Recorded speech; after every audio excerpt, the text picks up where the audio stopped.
Hallo jong wiskundiges en welkom terug by nog 'n video. Vandag kyk ons na breuke en in die afdeling kyk ons na maal en deel van breuke. Nou hier is 'n baie kort video, so ek hoop jy luister aandagtig. Wanneer ons begin ons kyk na die maal afdeling en waarna ons moet kyk. Nou baie eenvoudig, wanneer ons met breuke maal, wil ons altyd ons breuke skryf in die eenvoudigste vorm in sy onegte breuk, so as jy met heles werk of jou breuk is nie in sy eenvoudigste vorm nie, moet jy dit verander. Hier is nou 'n voorbeeld klaar vir jou reg uiteengesit, 5 op 15 maal 1 op 2. So wat doen ek as ek 'n maalsom kry met breuke? Nou wanneer ons dit kry, kort en kragtig, ons maal al die tellers met mekaar en ons maal al die noemers met mekaar. En dit is al wat dit behels. 5 maal met 1 is 5. 15 maal 2 is 30. As ek my antwoord het, moet ek eers verseker kan hy nie vereenvoudig nie. In hierdie geval kan ons hom kleiner maak, byvoorbeeld daai 5 na 1 toe te vat, dan deel ons hom met 5, kry ek 1, kan ek 30 deel met 5, dan kry ek 6. So my antwoord is dan 1/60. Dit is so eenvoudig soos dit. Kinders raak baie keer teen mekaar en probeer eers KGV's uitwerk. Dit is nie relevant by maal nie. Ons beweeg met deel toe.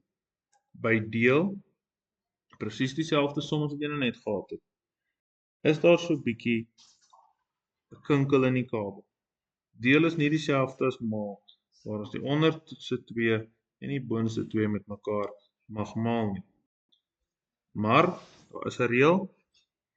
Ek mag so bietjie met hierdie sommetjies speel. Die onderwyser sal nie vir jou kwaad wees indien jy dit so doen nie. Wanneer jy die deelsommetjies sien, dan mag jy hierdie breuk omdraai. Jy sit die noemer bo en die teller onder. Wanneer jy dit doen, wanneer jy hom omdraai, dan mag die deelsom verander na 'n maalsom toe. Let net wel dat dit net die getal waarmee jy deel verander en nie die getal wat jy deel nie. So, nadat jy hom verander het na 'n maalsom toe, dan is dit dieselfde reël wat geld. Bo en onder maal met mekaar. 5 maal met 2 gee vir my 10. Op 15 maal 1 gee vir my 15. Kan ek hom vereenvoudig? As ek 10 gedeel deur 5, dan kry ek 2. En as ek 15 gedeel deur 5, dan kry ek 3. So wat is my antwoord? 2 op 3.